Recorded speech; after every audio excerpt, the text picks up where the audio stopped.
Boa noite, pessoal.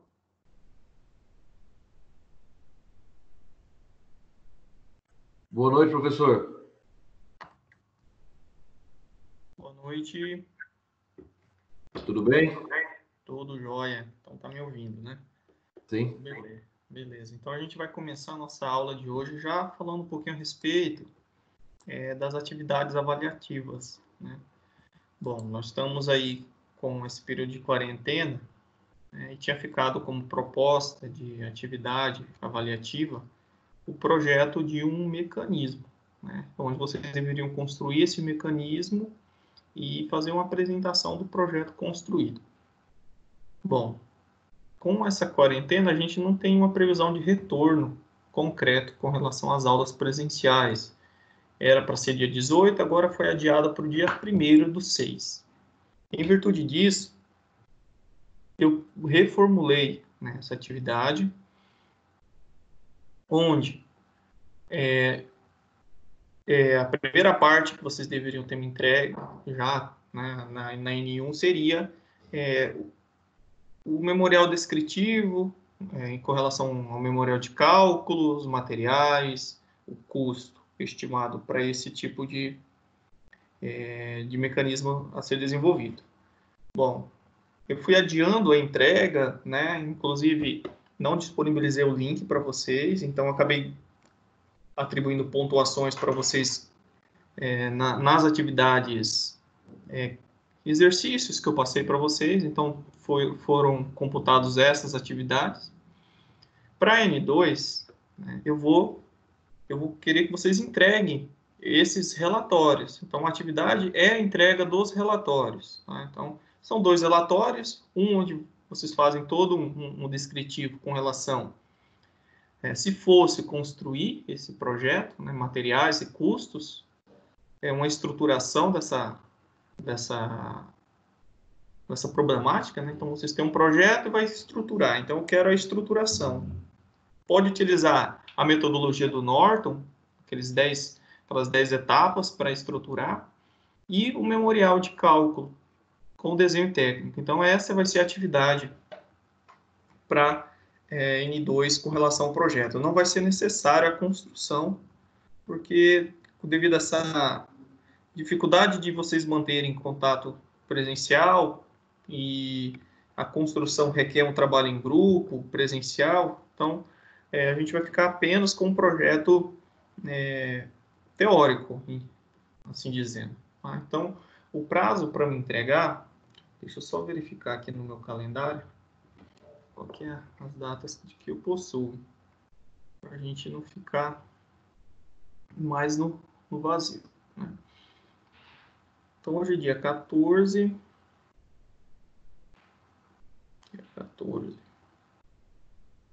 E nós estamos praticamente com poucos dias de aula também. Nosso semestre vai acabar rápido depois desse mês, porque inicia aquelas avaliações todas.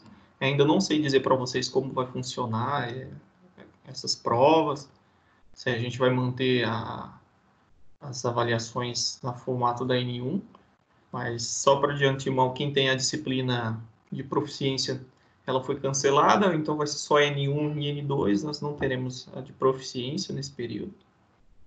Então eu vou deixar, né, para que vocês me entreguem a atividade agora, no dia 4. Então, só para anotar, tá? Dia 4. Opa, dia 4/6.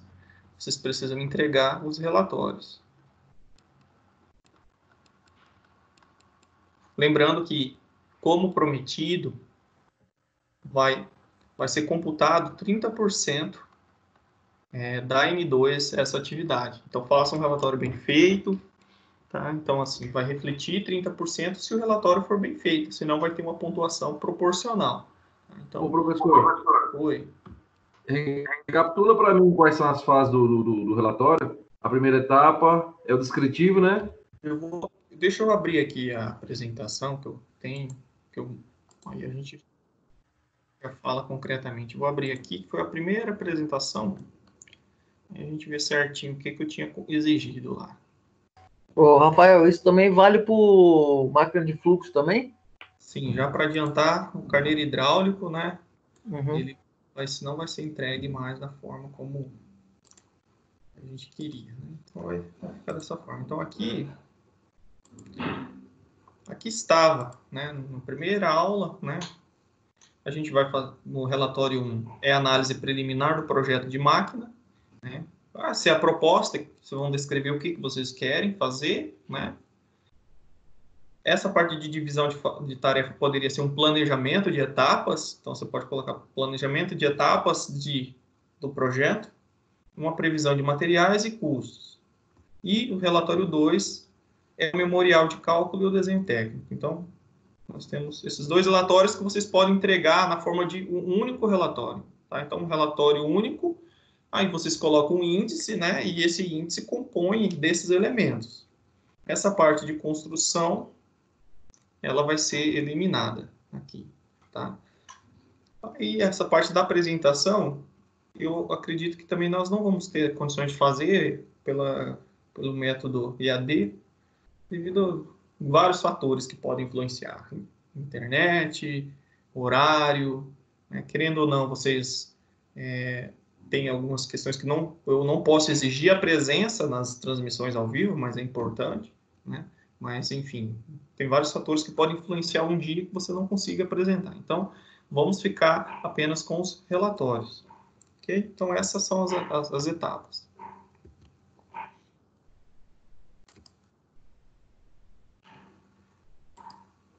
Seguindo aqui, essa parte da N2, né, em termos matemáticos, conceitos, é um assunto bem a nível de informação do que a nível de formação.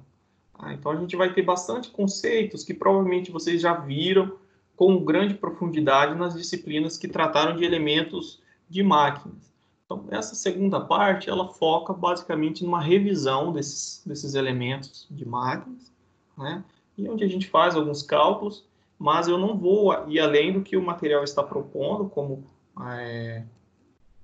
tema, tá? Então, a gente vai seguir estritamente o material didático. E para a aula de hoje, a gente vai encerrar a unidade 3, que fala a respeito de projeto de elementos de transmissão. Então, nós estamos na sessão 3, só para acompanhar. Tá? Projetos de elementos de transmissão. Na verdade, alguns, né? Alguns elementos que compõem um projeto de transmissão, porque se for falar de todos, a gente teria vários, além do que o escopo do material propõe. Tá? Então, hoje a gente vai se ater a falar de molas e cabos de aço. Tá? Tem, no caso de outros elementos, como as correntes, as correias, eu já comentei um pouquinho das correias anteriormente, né? Mas a gente vai falar basicamente de molas helicoidais e cabos de aço e eixos flexíveis. Tá? Então, esse é o foco. Para a gente já começar a falar de molas, né, que ela é muito bem trabalhada na disciplina Elemento de Máquinas, se eu não me engano, Elemento de Máquinas 1, onde a gente vê vários aspectos desse componente, né? Mas o que seria essas molas, né? E para que serve esses componentes? Basicamente, nós utilizamos para armazenamento de carga, absorção de choque, né? Às vezes é utilizado para distribuição de cargas, é utilizado também em componentes de máquinas onde a gente quer controlar a vazão, né? Devido a uma força elástica dessa mola, a gente também consegue, né, utilizar como um elemento de controle de pressão, usado na preservação de junção, né, de contatos. E a gente vai usar hoje, né, nessa aula, a gente vai trabalhar especificamente com as molas helicoidais, que são esses exemplos que estão aqui ao lado. Então, nós temos várias molas helicoidais, que pode ser de tração, de compressão ou de torção. Collins, na verdade, né, que é o autor do livro de elementos de máquina, ele tem essa definição para o que seria uma mola, né? Então, molas podem ser definidas como elementos de máquinas que apresentam deformação elástica quando são carregadas e que depois recuperam a sua forma inicial quando a carga é removida. Então, nós estamos tratando de um elemento mecânico, né, que compõe uma máquina, que vai trabalhar no regime elástico. Tá? Porque toda mola ela vai ter uma rigidez, que é esse Ezinho aqui, né, e a gente chama, quando se fala de mola, de K. Né? Essa rigidez ela é um pouco mais complexa em molas, porque nós vamos ter rigidez, esse casinho que é força, é igual a K vezes X, né, que é a força de mola. Então, se a gente aplicar uma carga nesse sentido, a mola vai ter uma força reativa que é de K vezes X, onde K é a rigidez e o X é a deformação da mola.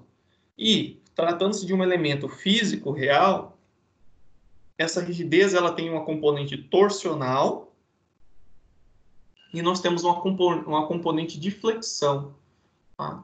Então, quando se faz uma análise bem detalhada, a gente está trabalhando na deformação elástica, porque se você ultrapassar o limite de elasticidade, não vai haver uma proporção entre a carga aplicada e a deformação resultante. E aí a mola não vai ter o comportamento esperado em serviço. Então, nós projetamos e trabalhamos dentro do regime elástico de deformação, pois nós queremos que a mola recupere. Né? Se você comprimir, que ela volte. Se você aplica uma carga de tração, que ela retorne também ao seu formato original, tá? Sem haver uma estricção, tá, das espiras.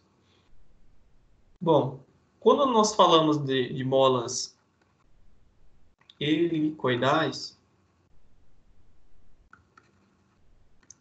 nós temos, né, a aplicação, na verdade, o uso dentro da área da mecânica, são molas fabricadas em metais, tá? Aços, arames de aços.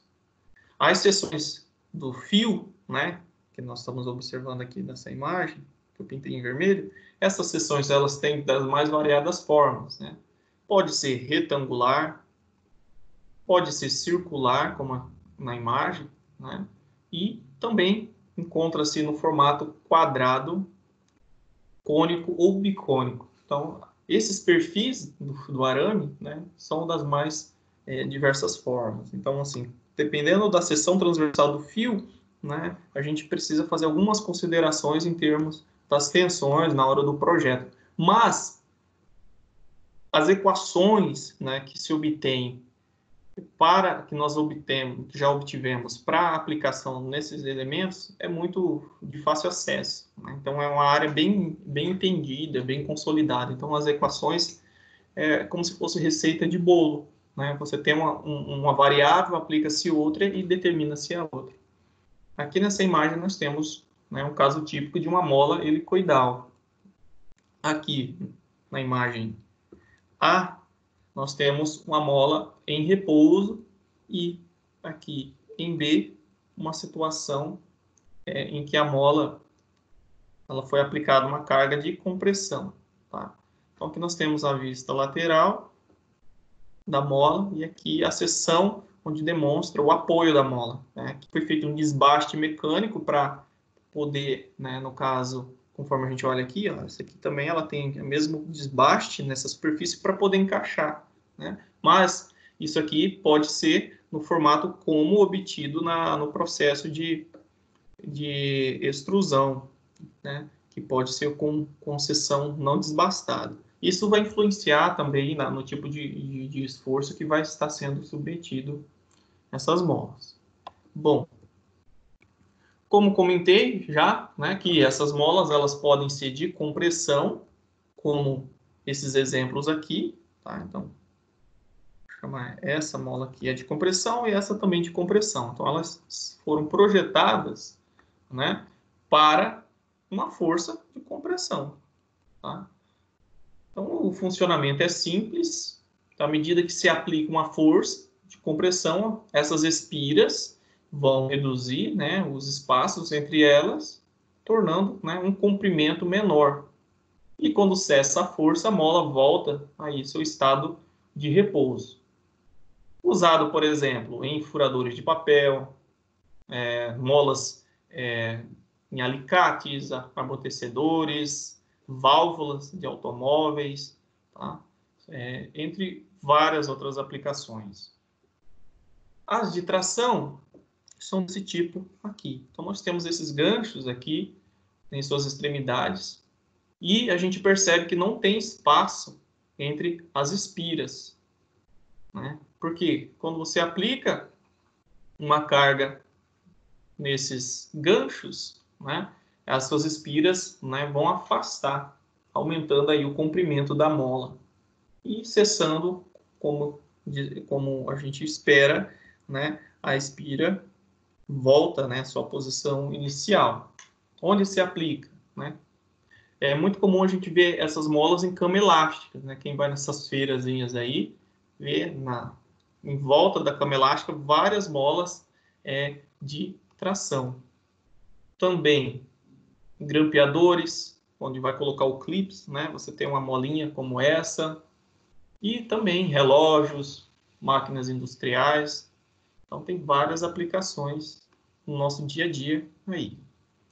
E a mola de torção, é esse caso aqui, né? Então, como a gente percebe, também não há um espaçamento entre as espiras. Algumas vezes, aqui nós temos várias espiras. Então, são essas voltas que a gente está chamando de espiras, tá? Então, qual que é o esforço? É cargas de torção mesmo na extremidade, tá?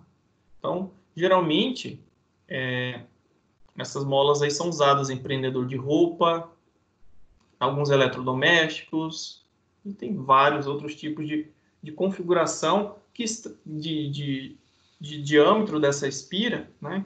A gente pode ter molas de compressão, onde nós temos um formato aqui cônico, né? Na letra C. Nós temos essa forma aqui de uma ampulheta.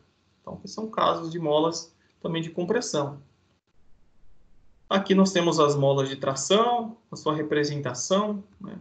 Aqui nós temos a barra de extensão linear. Então, vai puxando, tem uma molinha aqui que tem um batente, que à medida que chega nesse batente, a mola não interrompe o seu processo. E aqui, a mola de torção helicoidal. Temos vários, tá? Em cada uma tem um projeto característico, mas as equações são apenas adaptadas para a forma, né, como esse carregamento está sendo distribuído aí. Bom, já falando de carregamento, né, vamos entender um pouquinho de como são calculadas, né, as tensões nas molas helicoidais. Vamos analisar essa de perfil uniforme, né? Então, onde o diâmetro médio da mola, que é a distância entre o centro do arame ao outro, né, ao outro ponto central também, é constante. Nesse caso aqui, a gente tem essa mola, né? Tem o diâmetro médio constante. Essa aqui já tem um perfil cônico. Esse aqui de uma ampulheta. Mas nesse caso, né, a gente tem essa equação aqui de cima, né? E ela nos dá a tensão máxima no fio, tá? Então, nós temos uma superposição do fio, né, de duas tensões de cisalhamento direto, tá? E cisalhamento por torção. Então, a carga em si vai gerar um cisalhamento direto e, devido a esse deslocamento, né, entre a espira, essa aproximação ou esse afastamento, vai gerar um cisalhamento por torção. Então, essa equação ela traz, né, a tensão máxima no fio. No caso, cisalhamento, ela vai falhar por cisalhamento.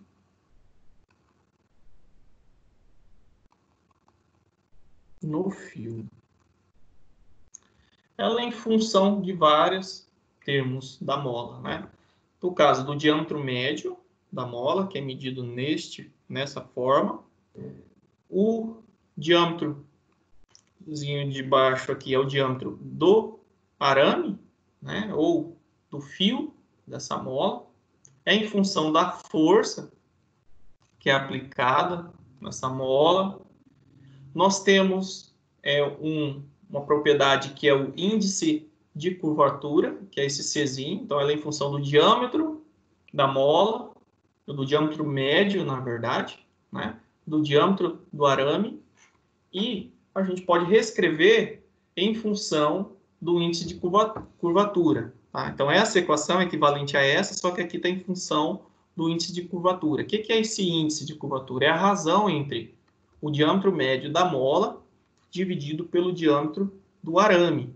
Esse índice de curvatura ele tem uma função tecnológica, né, que vai nos dizer com relação ao processo de trabalhabilidade dessa mola. Se esse índice se encontra nesses limites, né, a gente está entre 4 e 12, a gente está numa situação ideal, né, em termos de projeto. Se esse índice for inferior a 4, ele vai resultar numa mola, né? Quando esse número for muito pequeno, a gente vai ter um diâmetro muito grande. Isso, em termos de fabricação, acaba complicando, né, as etapas de fabricação. Então, diâmetro, esse índice de curvatura muito pequeno, que a gente chama também de índice de mola, ele tem influência no processo de fabricação. Se torna uma fabricação mais complicada. Tá? Quando esse índice é superior a 12, isso vai resultar em uma carga de flambagem no fio. O que é isso? Flambagem é uma deflexão lateral. A sua mola, ela tende, né, a criar uma barriga lateral quando aplicada uma carga aqui. Quando isso for menor que 4, a gente vai ter dificuldade em conformar o fio. Se for maior que 12, a sua mola ela vai ter, né, esse comportamento, criar uma barriga na lateral aqui. Porque o fio, nesse caso, aqui vai ser muito fino, né, o arame vai ser muito fino, ou, né, o diâmetro vai ser muito grande. Ela não vai ter uma estabilidade dentro desse processo de utilização, né? São fatores tecnológicos. Então, esse índice de mola ou índice de curvatura aqui, ele é uma característica muito interessante em termos de dimensionamento. Tem várias discussões que tratam, né, desse índice. Depende agora também entender qual que é o tipo de carregamento. Então, essa é a tensão de cisalhamento máxima no fio. Beleza. Só que, se o carregamento for dinâmico, a gente vai aplicar um fator, né? Que no caso é o fator de Wall, que é esse primeiro aqui. Vou pronunciar assim, tá? Mas se o carregamento é dinâmico, se cargas alternadas, a gente vai aplicar este fator, que é em função desse índice de curvatura. Se o carregamento for estático, a gente usa, né, esse fator, que neste caso, né, ele não está levando em consideração, né, a concentração de tensões. Vocês podem encontrar outros fatores de correção de tensão, dependendo, né, da teoria de dimensionamento. Mas os mais comuns é o de Wall, para carregamento dinâmico, e essa expressão inferior aqui para o carregamento estático. Ambos em função do índice de curvatura da mola, ou índice de mola. Bom, um ponto importante, né, quando a gente trata de molas dinâmicas, tá? Então, molas com aplicações, né, molas submetidas a carregamento dinâmico, tá? Então, carregamento dinâmico. Então, quando a gente fala de um carregamento dinâmico, a mola está sendo solicitada, né, numa determinada frequência. Ela comprime ou ela traciona numa determinada frequência. Imagina uma mola de uma válvula de um automóvel, né, do motor de combustão interna. Então, vai ter ciclos de compressão e descompressão. Então, o que se recomenda é que durante o serviço, durante a aplicação, né, a gente identifique, na verdade, antes de colocar essa mola em serviço, identifique a frequência crítica dessa mola. O que seria essa frequência crítica? É uma frequência de vibração, ou seja, é um ciclo de trabalho, pode ser ciclos por segundo, RPM, ou coisa do tipo, que se a gente colocar essa mola sob esse tipo de frequência de trabalho, né, a gente vai gerar danos ao equipamento ou à própria mola, tá? Porque a mola, né, vai entrar em ressonância com os harmônicos, né? Já que a vibração ela pode gerar esse efeito aí. Então ela pode, né, passar por ciclos de operação e falhar, porque a gente atinge, né, essa frequência crítica, que é a frequência, pode-se dizer, frequência natural da mola. Tá? Então ela vai falhar por fadiga e a um tempo de uso muito menor do que a vida em fadiga estimada, né, no projeto. Então essa equaçãozinha aqui, ela nos dá condições, né, de calcular a frequência crítica da mola. Ela é em função de K, né, que é a rigidez da mola, algumas literaturas trazem como razão da mola, aqui a aceleração da gravidade, o peso da mola. Então, isso multiplicado por 1/4 vai nos dar a frequência da mola, que no caso aqui é em Hertz, tá? Ciclos por segundo. O que se recomenda, né, na verdade, é que no projeto a frequência de mola, né, deve estar entre 15 e 20 Hz para a gente evitar, né, a ressonância com os harmônicos, que seriam frequências, né, múltiplas dessas frequências do equipamento. Quando nós temos uma situação de fadiga, né, com os elementos de mola, como as molas em si, né, durante a fabricação, para aplicação em carregamento dinâmico, se faz o jateamento, né, um jateamento de esferas aqui na superfície da mola. Né. Por quê? O jateamento ele adia a trinca, né, a formação de trinca por corrosão sob tensão. Então, como vocês viram no início da nossa disciplina, né, as peças podem ter pontos, né, onde é propício de iniciar a formação de trincas. Cantos vivos, riscos, arranhões, acabamento superficial muito rugoso. Então, o jateamento de esfera visa corrigir, né, essas imperfeições, além de criar uma carga compressiva na superfície. Então, essa carga compressiva na superfície, ela visa, né, de certa forma, criar uma reação contrária às cargas de tensão que tendem a abrir as trincas. Então, o jateamento de esfera, ele evita, né, esse efeito, né, da corrosão sob tensão, que nada mais é que a propagação da trinca na mola. Vamos ver mais um pouquinho. Já finalizei, né, o que tinha de falar sobre molas, né? Assim, os cálculos básicos. A gente tem as equações aqui, mas para um dimensionamento mais completo, nós temos que analisar esse comprimento, nós temos que verificar também uma relação entre o número de espiras, tá? Mas para fins da disciplina, a gente vai chegar nesse nível de explicação. Então, a gente tem que ir a fundo, né, quando se quer projetar uma mola, mas as equações se baseiam em relações empíricas, tá? São relações empíricas.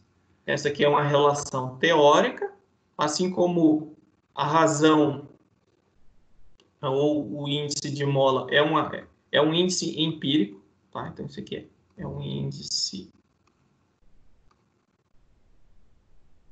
O que é algo empírico? O índice empírico é que foi obtido por tentativa e erro, foi feito experimentos, testando, né? E por recomendação prática, ficou entre esses valores. Já essa equação é com análise nos esforços de tensão dentro do componente. E existem várias outras relações empíricas que vocês podem consultar em manuais, que trazem informações do dimensionamento em função desse comprimento, do número de espiras, o tipo de apoio dessa mola e acabamento, né, das extremidades, entre outros. Então, existem várias outras equações que vocês podem entender, né, melhor o dimensionamento. Assim como o diâmetro dos fios, como isso influencia na resistência da mola, tá? Então, se o diâmetro for maior ou menor, isso tudo tem relações matemáticas que trazem isso. Bom, já falamos um pouquinho das molas, né? Agora a gente vai entrar em um outro assunto, tá? Que será, na verdade, os cabos de aço. Os cabos de aço também, se for analisar o projeto em si, envolve várias outras relações. Mas hoje eu vou trazer apenas conceitos, tá? Com relação a esse tipo de elemento de transmissão. Então, o que são os cabos de aço? Como eu já citei, são elementos de transmissão que suportam cargas, tá? Essas cargas são forças de tração, deslocando, né, essas cargas nas posições horizontal, vertical ou inclinadas. Do que são fabricados? Como a gente pode obter pelo seu próprio nome, são aços. Tá? Então, é fabricado de aços. Vários tipos de elementos de liga são incrementados nesses aços para dar, né, resistência à corrosão, garantir uma ductilidade adequada, sem perder, né, a sua aplicação fundamental, que é forças trativas, né? Se você aplicar uma carga de compressão no cabo de aço, ele vai se deformar, né? Os fios pelo qual ele é obtido vai, né, perder o seu arranjo, né? Então, aqui nós temos exemplos de um cabo de aço com a sua extremidade utilizando aqui um elemento de acoplamento, né, para engatar em algum equipamento ou alguma peça, né, e aqui é a seção dos fios, né, mostrando o perfil. Vou falar um pouquinho a respeito, né, da composição desses cabos de aço, né? Então, aqui nessa imagem nós temos os elementos que compõem o cabo de aço. Vou falar inicialmente da perna, né? Então, o que é perna? A perna, ela no caso aqui, é essa parte, né, toda, e ela é composta de duas camadas. Tá? A primeira camada é esse arame aqui, que é o arame central, é um fio apenas, e a segunda camada vários outros arames, né, que nesse caso são 6 fios. E tanto o arame central como os arames que estão na segunda camada têm o mesmo diâmetro. Antes de falar da alma, né, vamos entender alguns tipos de composição, né? Nós temos uma das mais comuns, que é o que eu citei, né, que é a composição normal, tá? Cujos fios têm o mesmo diâmetro, que é esse caso aqui, né? Então, nós temos o arame central e a segunda camada. Só que nós vamos encontrar também a composição chamada de ceale, né? Que apresenta pelo menos duas camadas, né? No caso, aqui nós temos duas camadas e um arame central ao arame, né, central. Então, aqui é o arame central e aqui as duas camadas. Aqui nós temos o arame central e apenas uma camada. Já o que a gente chama de composição ceale é composto de pelo menos duas camadas adjacentes com o mesmo número de arames. Então, nesse caso aqui, nós temos 9 arames por camada. 1, 2, 3, 4, 5, 6, 7, 8, 9. E aqui também nós temos 9. Né? Só que como a gente observa, né, a camada mais externa, que é essa aqui, ela tem arames com diâmetros maiores. O porquê disso, né, é que devido ao fato desse diâmetro ser maior, a gente consegue aumentar a resistência ao desgaste ao cabo de aço. Tá? Então, nós temos mais material aí. Outras composições também dos cabos de aço, nós chamamos de composição filler. A composição filler, a gente vai ter, né, arames muito finos entre as camadas. Então, nós temos aqui o arame central, nós temos a segunda camada, né, e nós temos arames finos entre essas camadas. Aqui temos uma vantagem, né, com relação a esse tipo de composição. A gente aumenta a área de contato, a flexibilidade, a resistência ao amassamento e reduz o desgaste entre os arames. Então, vocês podem encontrar esse tipo de composição. Tá? Então, nós temos a composição normal, diâmetros iguais, a composição Ceali, existe pelo menos, né, ou ao menos duas camadas, sendo que a camada mais externa tem diâmetros maiores. E nesse caso, nós temos duas camadas, né? Os diâmetros aqui são iguais, porém nós temos fios finos entre essas duas camadas. E a composição Wellington. Essa composição aqui, ela tem como característica, né, pelo menos uma camada construída aqui, constituída de dois diâmetros diferentes. Tá? Então, no caso aqui, é a camada mais externa. Então, tem um diâmetro maior, um menor, tá? Que estão alternados aqui. E, como vantagem, é a boa resistência ao desgaste e à fadiga. Então, essas composições trazem esse tipo de propriedade ao cabo de aço. Tá? Então, nós temos a alma, que eu vou falar agora, a perna, né, que é essa que fica em volta da alma, e a perna ela é composta de um arame central e vários arames que formam camadas em volta. Falando a respeito da alma, né, aqui nessa imagem, aqui, o que seria essa alma? Né? Ela é um núcleo. Né? Então, é um núcleo do cabo de aço, na qual, né, em torno dela, né, a gente vai ter as pernas que estão torcidas. Então, as pernas são torcidas de diversas formas, mas forma, né, um perfil helicoidal em torno. A função principal aí é fazer com que as pernas sejam posicionadas de tal forma que o esforço aplicado no cabo de aço seja distribuído uniformemente entre elas. Então, a alma tem essa função, né, de distribuir melhor o esforço que é aplicado ao cabo de aço. Quanto aos materiais, né, que é fabricado a alma, a gente tem a fibra natural ou artificial. Ou ainda, né, ela pode ser formada por uma perna ou um cabo de aço independente. Tá? A fibra natural mais usada é o tal do sisal, tá? Ou o rame. Então, são fibras, né, que pode ser também, né, de algodão ou abesto. Então, são materiais que não necessariamente é um material metálico. Então, a fibra interna. Quando se fala de fibra artificial, tem o polipropileno, né? É um polímero.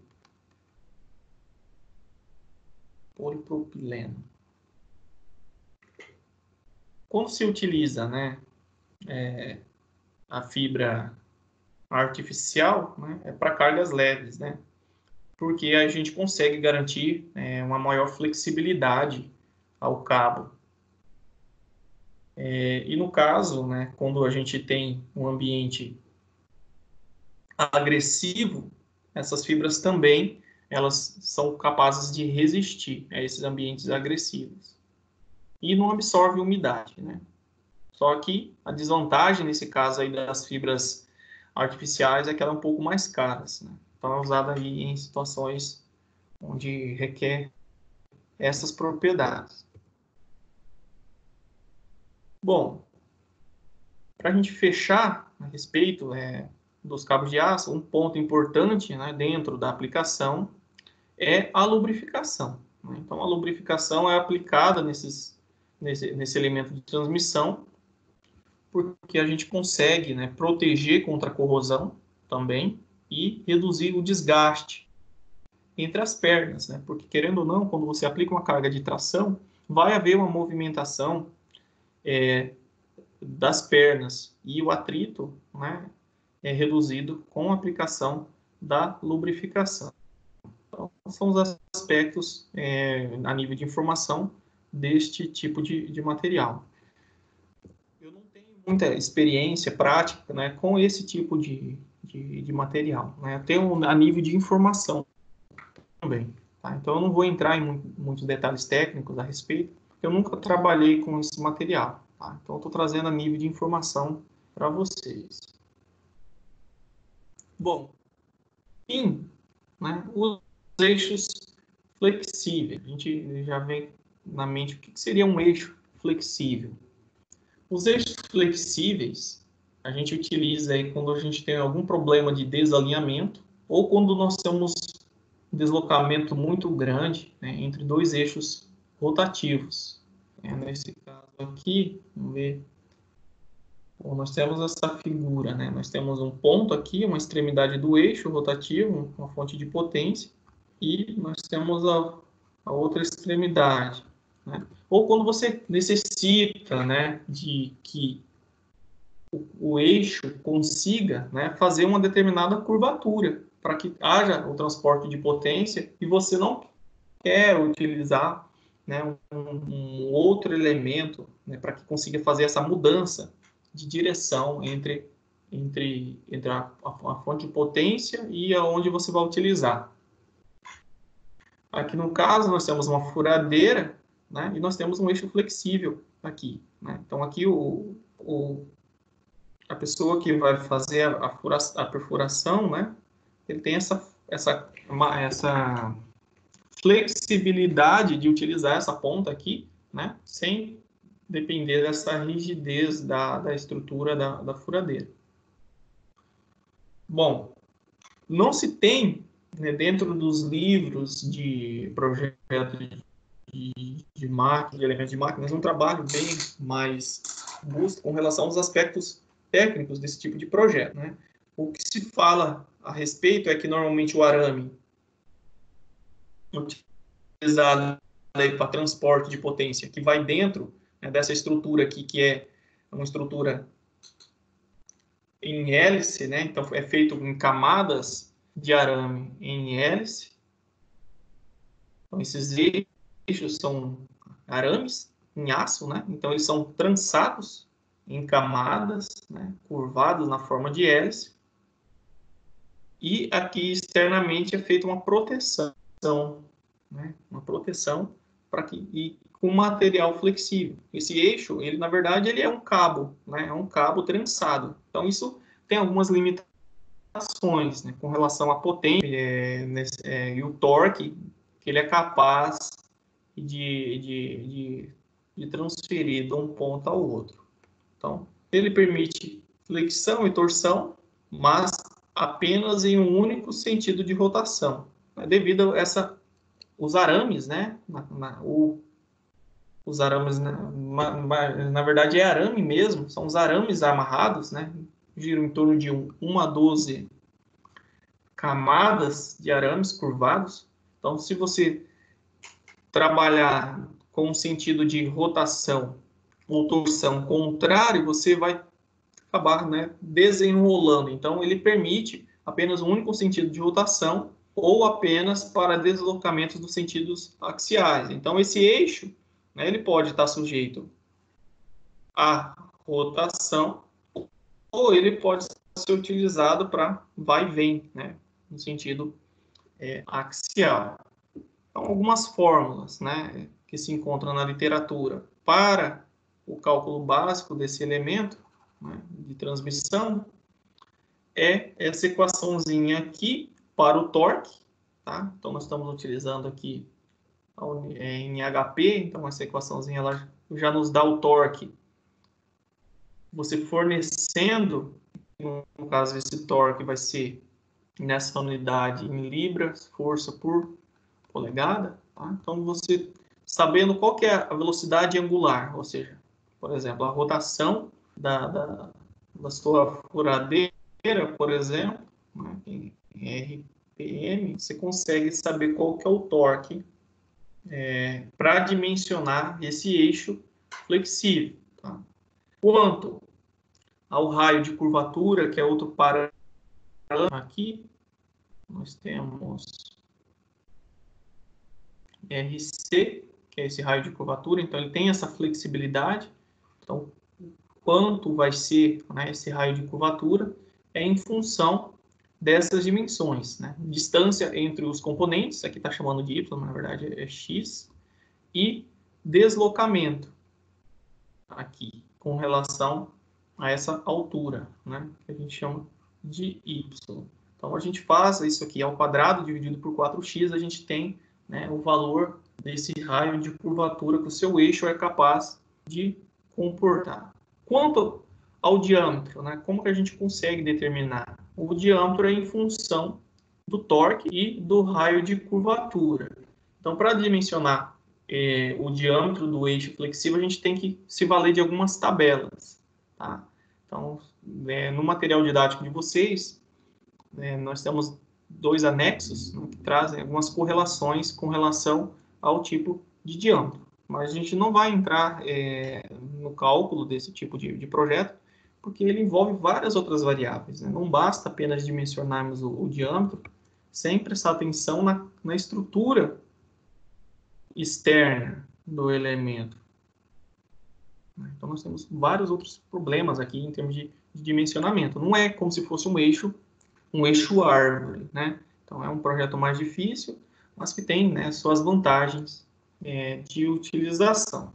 Então, para a gente não ficar só na conversa, eu trouxe alguns exercícios de revisão para comentar a respeito do que a gente viu na aula de hoje. Então, eu trouxe 3 exercícios e esses exercícios vocês vão encontrar no final do livro didático de vocês, tá? Então, a gente só vai recapitular os conceitos da aula de hoje. Então, a primeira pergunta aí é a respeito das molas helicoidais, né? Que são as mais usadas na mecânica e geralmente são feitas com arames de aços. Então, nós temos algumas afirmativas aí. Aqui está cortou a alternativa E, mas vamos lá. As molas helicoidais de compressão são de funcionamento simples. Uma afirmativa verdadeira, né? Pois se a gente aplicar uma força de compressão, os espaços, né, entre essas espiras vão diminuir, então tornando, né, o comprimento da mola o menor possível. Né? Se a gente remove essa força, né, a mola volta ao seu estado de repouso. Então, é um funcionamento simples, sim. Então, é verdadeiro. As molas de tração têm funcionamento contrário à de compressão. Correto. Né? Então, como a gente viu, tem ganchos nas extremidades, né? E não existe espaço entre essas espiras. Então, quando se aplica uma força de tração, as espiras se afastam, então aumenta o comprimento da mola e seu estado de repouso, né? Aí a gente volta à posição normal. Então, está correto. As molas de torção apresentam enrolamento fechado. Bom, também está correto. Né? Se a gente voltar aqui a imagem, a gente observa que há um enrolamento fechado, né? Então, nós temos essa situação aqui. Então, está correto. As alternativas, elas foram cortadas, mas está faltando a alternativa E aqui, que é a 1, a 2 e a 3 afirmativas estão corretas. São questões bem tranquilas. A segunda, ela fala a respeito dos cabos de aço, né? Então, os cabos de aço podem ter alguns tipos de composição. Cada um apresenta uma vantagem. Se para uma aplicação é necessário que se tenha maior flexibilidade, deverá ser escolhida uma composição de cabo que atenda a essa necessidade. Bom, as composições adequadas para essa situação, ou seja, maior flexibilidade, são, né, apenas a composição Ceale, a composição Ceale ou a composição Filler, apenas a composição Warrington ou a composição Filler, já que essa também tem uma área de contato maior. Ou todos os tipos de composição têm a mesma flexibilidade. Então, a gente precisa entender que os cabos de composição Ceale, né, ele é composto de pelo menos duas camadas, né, adjacentes. E essas camadas ela tem o mesmo número de arames. Claro que o diâmetro do arame da camada externa é maior que o da camada interna, né? Então, a função do cabo Ceale, né, basicamente, quando você quer um aumento de resistência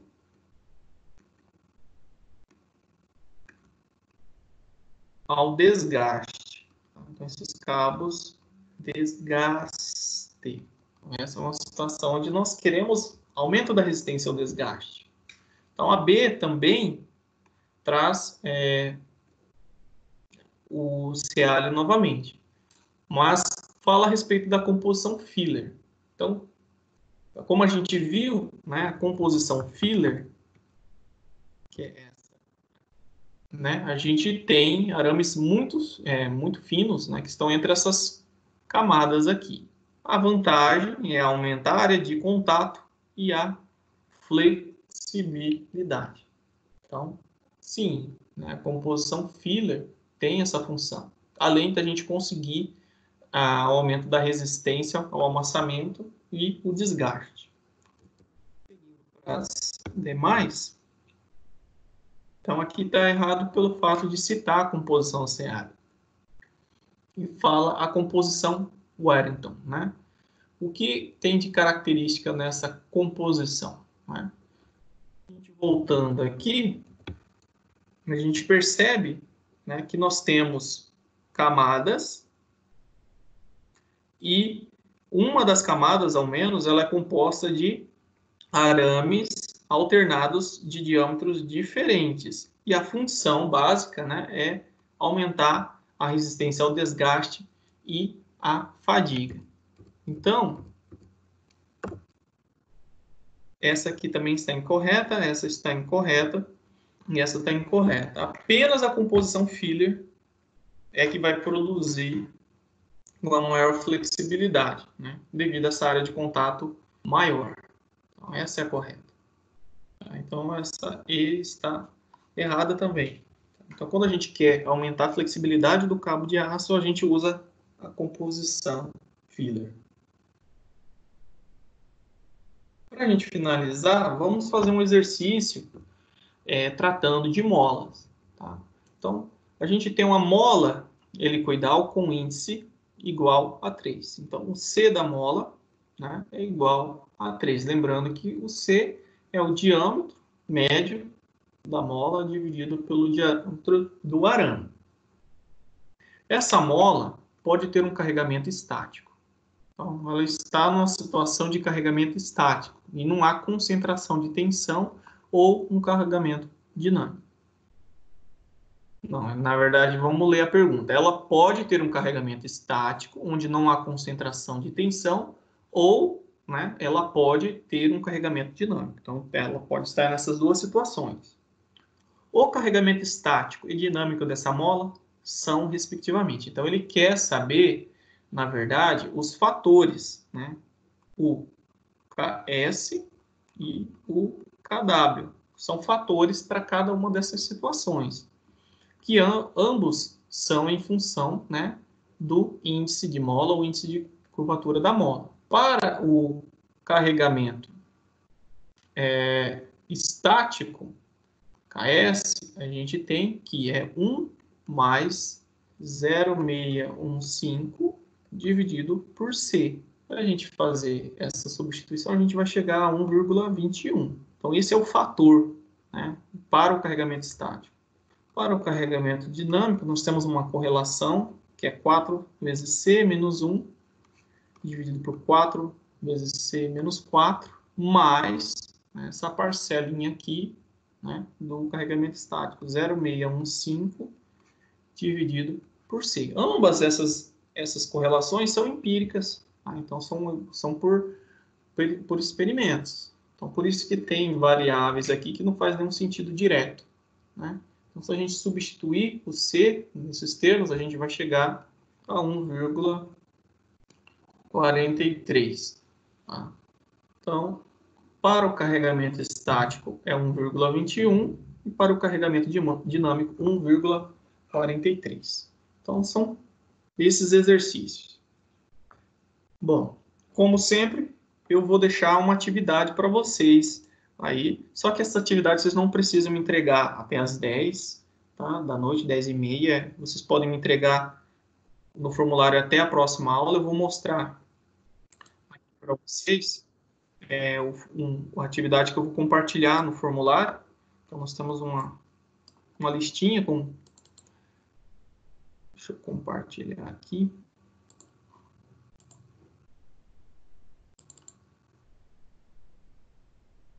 Com 8 questões, então vocês vão ter um tempinho para fazer. Deixa eu compartilhar o arquivo. Então, essa é uma lista, ela engloba os conteúdos da aula anterior, das aulas anteriores, então vocês vão ter perguntas sobre correias, verdadeiro ou falso, um pouquinho sobre trabalho de eixo, né, dimensionamento de eixo, volta a falar um pouquinho dos tipos de correia, o conceito de potência e um pouquinho sobre perda de potência no sistema de transmissão. Então, são questões discursivas e tem algumas questões que vocês precisam fazer os cálculos. Então, eu vou deixar disponível no AVA para vocês. Aí vocês podem me enviar pelo formulário até a próxima aula que vem. Beleza? Alguma dúvida, pessoal, com relação ao conteúdo ou atividade? Ok, entendido. Entendido? Então é isso, pessoal. Vou estar no WhatsApp da disciplina para dúvidas ou qualquer questão relacionada à disciplina. E é isso que eu tinha para a aula de hoje, ok? Valeu, professor. Obrigado. Ok, professor? Boa noite para vocês e vou deixar a atividade lá. Não esqueçam de fazer.